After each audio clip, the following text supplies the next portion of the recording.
Alright, so today I want to cover some of the top scams in the ball python industry. People trying to scam you either out of your money or your snakes. And let me tell you, you do not want to get scammed. And sometimes there's an incredible amount of money at stake. You can get into some problems and you can actually get scammed on both sides. Sometimes the buyer can get scammed and sometimes the seller can get scammed. And I've been keeping and breeding ball pythons for about 5 years, and I pretty much just went through and jotted down the top 10 scams that I've seen in the ball python industry that you may want to watch out for. I actually just wrote them down and printed them out on a piece of paper. I'm just going to go through them real quick. And number one is one of the more recent ones, and that is impersonation. Stealing snake photos and posting them on other websites such as Facebook, which is kind of interesting. I actually put out a video and someone left a comment under one of the videos and they said, hey, someone is stealing your identity, which I didn't even think was possible in ball pythons. You know, the more popular you become, people start stealing your identity, which is interesting.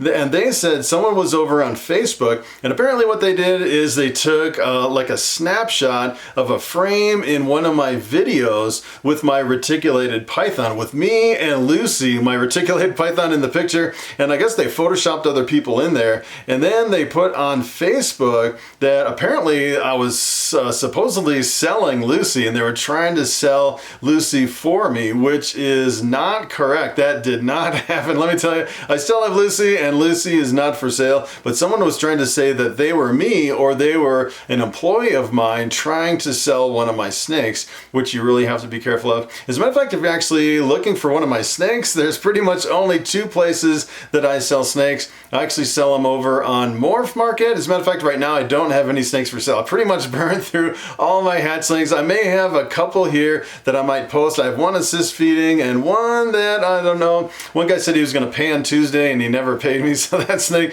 may be going up for sale. But other than, you know, the stuff I have on Morphmarket, the only other place that you'll actually see me selling snakes is at reptile shows. If I actually go to a reptile show and have a display case full of snakes and you buy it from me in person, I don't have any employees or anything like that. So if someone says, hey, I'm selling a snake for Chris, let me tell you, do not believe them, because right now I'm just a one-man band here, just keeping and breeding snakes by myself. I only sell them on Morphmarket. I don't sell them anywhere else. So if you see anything else like on Facebook or Craigslist or anything like that, let me tell you, that is a scam. You definitely want to be careful of those ads. So keep in mind when you're trying to buy one of my snakes, I pretty much only sell on Morphmarket right now. So number 2 is a thing a lot of people worry about, and that is selling normals as hets. So when it comes to hets, it's a little bit interesting because you can have something that's het for a recessive gene, meaning it has one copy of a recessive gene, and you actually can't see the het in most cases. In some cases you can actually see it, like het pieds. Sometimes there's markers for the het pieds, but in some cases you can actually have a het for a really expensive gene. Like, for example, if you actually had a het monsoon, that snake would look exactly like a normal, and you would actually, potentially you could get thousands of dollars for some of these really high-end hets with just one copy of the gene. So a lot of people, you know, when they're buying into really high-end projects, recessive projects, and you're buying a het, you really have to know, I'd say it's a little bit tricky because it's basically a trust between you and the person that produced it. So I would definitely look into it. You know, if you actually bought it from really big breeders that have a really good reputation, that are really known and really well established, I'd say you're pretty safe. But otherwise, you know, I'd probably really research and make sure you know exactly what you're getting. And sometimes it really doesn't matter. So, you know, the risk is pretty minimal. So for example, if you bought like a het pied, which is like maybe, you know, $20 or $30 more than a normal or something like that, your risk is pretty minimal. And I'd say in most cases, a lot of people wouldn't scam you out of like a het pied or a het clown unless it was mixed in with other combinations. And I would say, as far as trying to scam someone from a het, it is pretty unusual. A lot of people are really worried and really nervous buying hets, but I'd say I haven't really seen it that often. I've actually seen maybe one case where it was a really high-end, really expensive snake, and they paid thousands of dollars, and then like 3 years later, when the female matured, they tried to breed it over and over and over, and that het did not prove out. So if you actually have a possible het, you should put it, you know, in the description, this is possible het or 50% het, which means it has a 50% chance of being het. But if you actually sell 100% het and, you know, kind of swap in a normal, that is where the scam is. You definitely have to be careful of that. It's not very common, but I'd say on some of your really high-end jeans, I'd say you probably want to just really watch out for that one.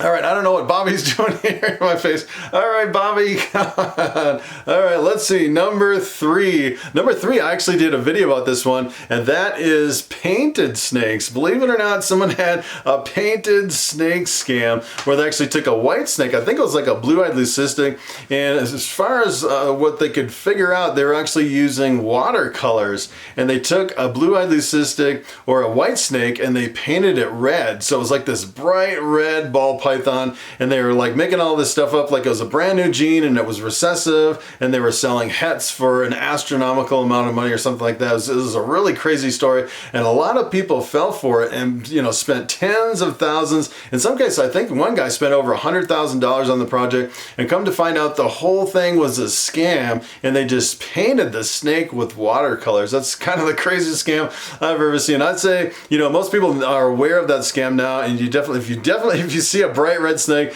I would think twice about buying it, because that project is a scam unless someone actually came up with another way to make an all red ball python.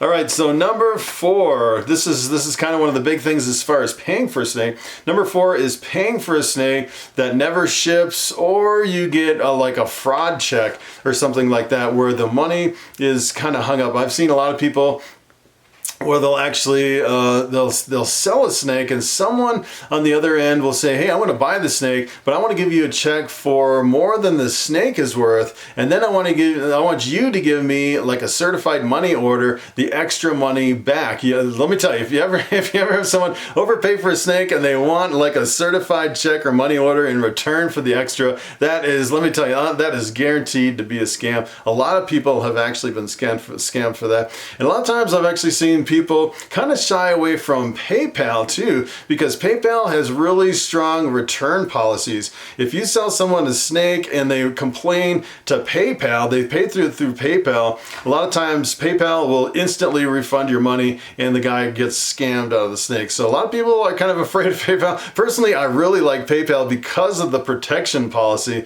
but sometimes as a seller, you can actually get scammed with PayPal. So that's one thing to keep in mind. All right, so number five is getting a snake with defects such as kinks. I've actually seen this before. I went to a reptile show and I looked at the snake and I was ready to buy it, and I kind of stretched out the snake and it had a small little kink in the spine, a birth defect. And it was almost like the guy that I was buying it from, he's like, he kind of took the snake back like he knew there was a kink and he wasn't disclosing the information. But I'd say in most cases when there's actually a kink in the snake, most people will actually tell you that there's a kink and they'll discount it. Or if you actually surprise someone and, you know, kind of stretch out I've actually done that where, you know, I'm selling hundreds of hatchlings and I don't actually stretch all of them out. Well, lately I actually have been, because, you know, I'm always worried about the slight little kink in the ball python that I don't catch. But sometimes you always see the hatchlings all balled up. Sometimes they can slip by, but if someone tries to kind of slip a kinked snake and doesn't tell you about it and tries to sell you it at full price, that's another scam that I've actually seen a lot of people do. All right, so number 6, here's another one, not knowing about a particular gene. So this is really on the buyer and the seller. So for example, if you actually, you know, pay a lot of money and you get the snake and come to find out it has a gene that actually has some problems, like the desert gene. So the desert actually has a problem with the fertility of the females. When you actually breed a female desert, a lot of times it'll lay a whole clutch of slugs, which are infertile eggs, and sometimes it'll actually pass away. It can be pretty dangerous for the females, and most females are sold as pet quality only. So you really have to know your genes, and I really think it's really the responsibility of the seller to inform someone, especially with the desert gene, that hey, this, especially if it's a female and you're selling it for a lot of money, and say, hey, this is, you know, if you're thinking about breeding this, you definitely do not want to breed this female desert. So that's another way people can kind of scam you too. All right, so number 7, here's one that I actually witnessed firsthand. Well, I was actually at the reptile show. I was selling snakes, that whole thing of snakes, and there's this big commotion in the background. I was like, what in the world's going on? I couldn't really see what was happening because I had so many people just crowded around my table. Come to find out, someone stole a snake from another table and tried to run out of the door. And apparently they caught him running out of the door, trying to steal the snake, which is kind of crazy. And that's one of the things at the reptile shows. You'll see a lot of people selling snakes in those little deli cups with the lids, and a lot of times they're really close to the edge of the table where someone could just grab one and run with it. And I always think if you're actually at the reptile show selling in those deli cups, I think you should cover the deli cups with some kind of netting so people just can't pick them up and run away with them, which is one of the things. It's not really a scam, I guess. It's direct theft in front of everyone. But usually there's so many people at the reptile show and everybody watches out for everyone else. And let me tell you, if you try to steal a snake at a show, I'd say you probably won't get away with it. There are just too many people watching everyone else's stuff in most cases. All right, so number 8, this is kind of both on the buyer and the seller, and that is getting a sick snake. So some people will intentionally sell a sick snake without disclosing what is exactly wrong with that snake. And I think, if you have, for example, if you have a problem with mites in your collection, I would definitely not sell any snakes out of my collection until my mite problem was 100% solved. As a matter of fact, if I had mites in my collection, probably what I do is I go through the whole treatment program, and then after I thought it was 100% treated, I'd probably wait another month or so to make sure 100% that I don't have mites in my collection, because a lot of people will, intentionally sell you a sick snake that has mites or respiratory infection or something like that. And let me tell you, that is not good for business. Let me tell you, you get a bad reputation really quick if you're selling sick snakes. All right, so let's see, we are on number 9. Number 9 is kind of an interesting story, and that is buying from outside of the country. And I remember before I got into ball pythons, I was kind of into tarantulas. I actually had one of those really giant tarantulas that burrows in the dirt, and I had, as a matter of fact, I still have my Brazilian giant white-knee tarantula, and I actually found this tarantula online that was selling from Nigeria. And let me tell you, if you're buying tarantulas or puppies from Nigeria, I'd say probably at least half of them are scams. In a lot of countries outside the United States, kind of the way the scam goes, I actually paid for this tarantula through PayPal, and they actually emailed me a few days later and said, hey, there's a problem with the shipping on this tarantula. It's held up in the airport and we need like another $100 to get it through customs through the airport. And it just keeps going on and on. If you actually fall for the scam and keep paying and paying and paying, and you never do eventually get your tarantula. So what I did is I actually went to PayPal, went to the customer service and told them the whole thing. It was from Nigeria. They wanted more for this and that and the other thing, and they just instantly refunded my money, no questions asked. That is the power of PayPal. So, if you're actually buying from outside of the country, I would probably pay for PayPal and actually pay the fees through PayPal. I wouldn't go through like friends or family or anything like that. PayPal is pretty powerful when it comes to scams. All right, so number 10, this is kind of a double-edged sword, number 10, and that is getting a male instead of a female or vice versa. And I'd say when it comes to getting a male versus female, a lot of people will complain and they'll say, hey, I got scammed. I bought this female ball python. I raised it up for 3 years, and when I went to breed it, come to find out it was actually a male instead of a female or vice versa. And when it comes to figuring out the males and the females, especially for beginners, it can be really difficult. As a matter of fact, even for experienced keepers, it can be pretty difficult. And essentially what you need to do is, if you actually take a look at Bobby here, my bamboo ball python, you really can't tell just from looking at the snake if this is a male or a female. What you have to do is you have to actually pop out the hemipene. So you actually look at the pocket right on the end of the tail, and for the males, you can actually pop them out. And the females, you can't pop anything out. And I actually talked to my veterinarian, and she said that you should never pop the hemipenes on a ball python. What you should do is you should actually use a metal probe with the proper lubricant, and if it goes really deep into the pocket down here in the tail area,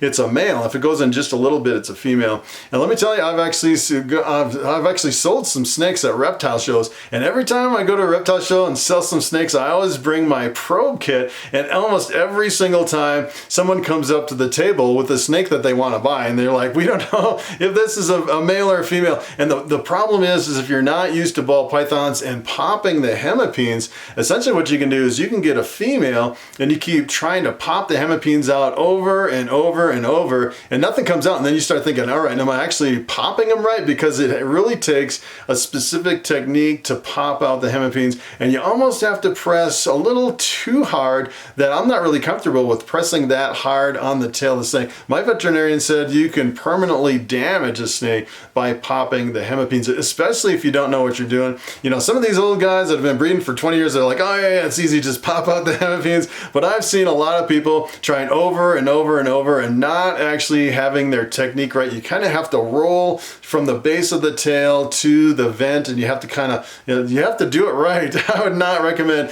popping hemipines. I would definitely recommend getting the probe kit. As a matter of fact, the last reptile show I went to, there's a whole bunch of people, I think like 3 or 4 people that were trying to pop the hemipines out of one of these snakes that someone bought. And they brought it up to me and said, hey, can you use your probe kit on this snake? And sure enough, I used my probe kit, and that snake was a female. There was no hemipines to pop out, and that's why they couldn't actually pop them out. So sometimes it's an honest mistake. Sometimes it's actually a scam, selling a male as a female or vice versa. So for example, if you had a really expensive, really high-end co-dominant gene, essentially what you'd want is you'd want a male, because you could breed it through your collection and kind of reproduce it really fast and kind of cash in on the project real fast, versus if you had something that was dropping in price really fast. If you got a female, sometimes you're waiting on that female for 3 years, and after 3 years, sometimes the price can significantly drop. But I'd say in most cases, people want females because the females actually produce the eggs, and a lot of people want fewer males. As a matter of fact, I'm kind of running up against the opposite problem. I actually have way too many females. This year, I actually just started pairing up my snakes. Just this week, I have 28 females, and I don't have enough males to service all of them. So some of my males, I'm actually stretching over 4 females. I actually had to hold back some males so I can increase the number of males. So sometimes you want males, sometimes you want females, sometimes you can get scammed one way or the other. So I would recommend if you actually buy a hatchling, try to bring it into a reptile store, or have someone who knows what they're doing, figure out the gender, and then maybe a year later go back and double check with a probe kit or something like that to make sure you have a male or a female. So that is pretty much it. Thanks for watching, and I will see you in the next video.